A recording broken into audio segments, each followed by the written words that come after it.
ChatGPT has a couple of changes, and it has some new models and some other little things. And I read through their documentation, and I will share with you what I found.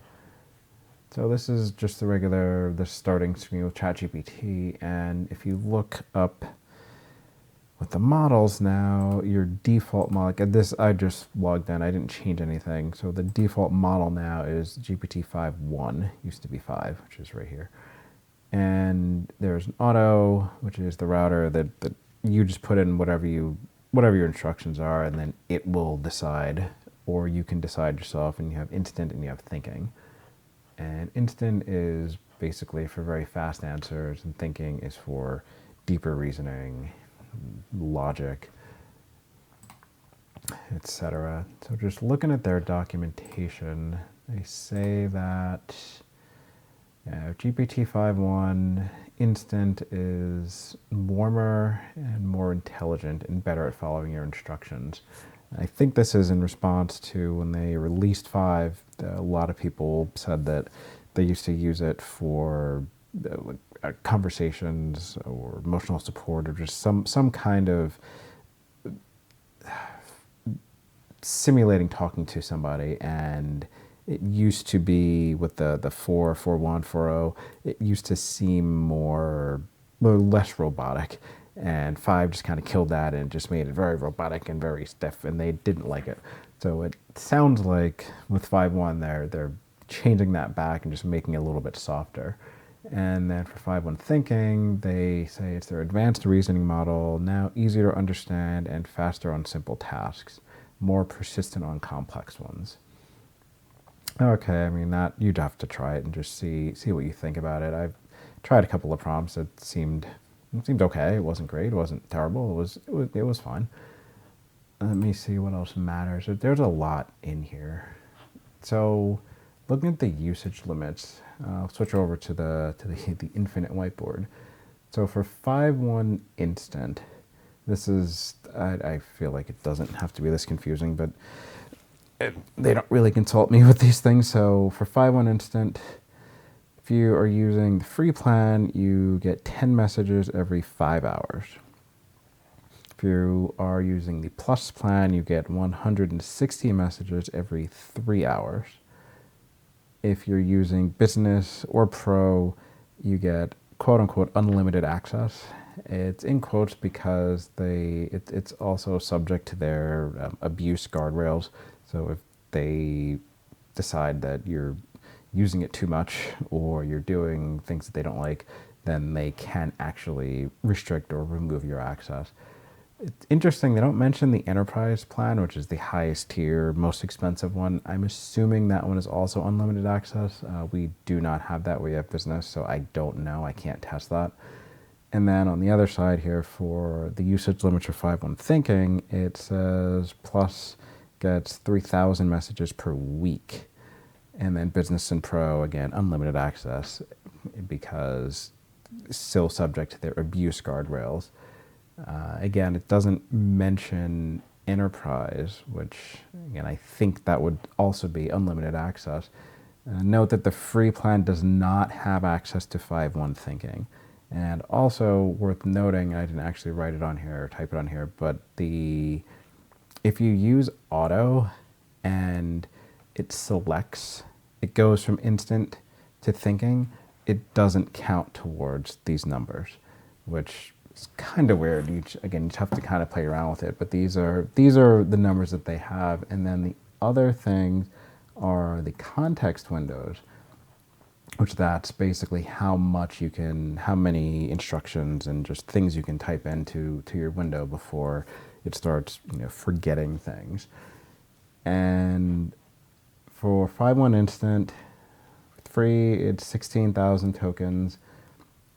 Plus or business, it's 32,000 tokens. Pro, this does list enterprise, 128,000 tokens. All of the paid tiers, which are the ones that will have access to thinking, so everything but free. The context window for thinking is 196,000 tokens.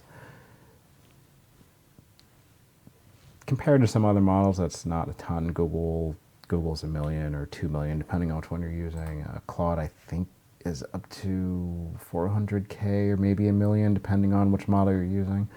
So, I mean, those numbers aren't huge. They're a little better than what it was before, but again, depending on what you're doing, most people won't come near that. If you're coding, you have a huge code base, you have a lot of other things, that won't really be that much, but the average user won't come anywhere near those numbers. The other thing is the personalization options, and it's just like the tone and personalization options. So if you come down and click on the bottom left icon, at least bottom left for now, just wherever your menu is. I realize they change this almost every day, so this might move, but wherever the menu is, and then go to personalization, and then personalization again, they have some changes in the base style and tone. Some of these are just they're just name changes. So friendly, it used to be called listener. I don't think they actually changed anything with how it works. I just think they changed what it's called, which isn't confusing at all. And they have efficient now, which used to be robot. I think some people didn't like that it was called robot, so they changed it to efficient. Again, I don't think it actually changed behavior. I just think they changed the name of it. And then the rest of these are the same. There's a note in the one document, the one OpenAI document, that says that, where is it? There are controls under personalization, like you adjust how concise, warm, or scannable results are, and how frequently emojis are used. I don't see that. It's like, here's personalization, and I can enable it, and the base style and tone, and maybe this is custom instructions of what they're talking about, but that was always there. So that's not really new. This was here before.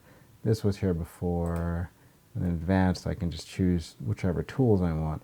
So if that's in here, I'm missing it. I looked through the rest of the menus, and I didn't see that anywhere.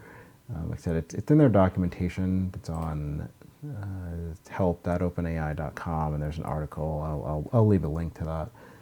So I don't know. Maybe they'll change that, or they'll add that in the near future. But I don't think there's anything else.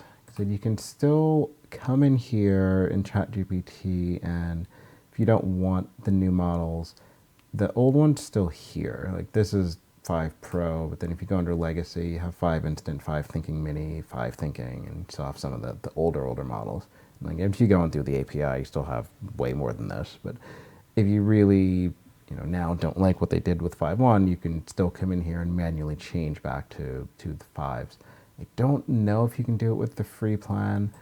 I can try it. Let me switch over to, this is free logged in account. If you just do the free no login, you can't change models.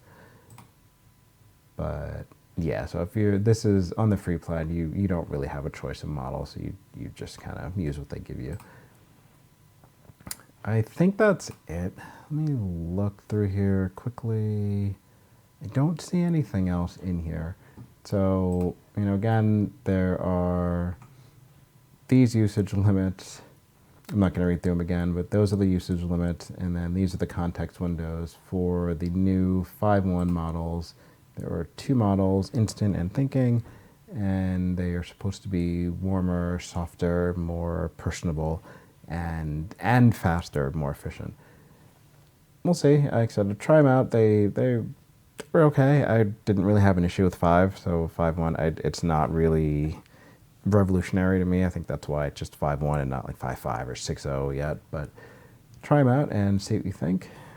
Let us know, and we'll see you next time.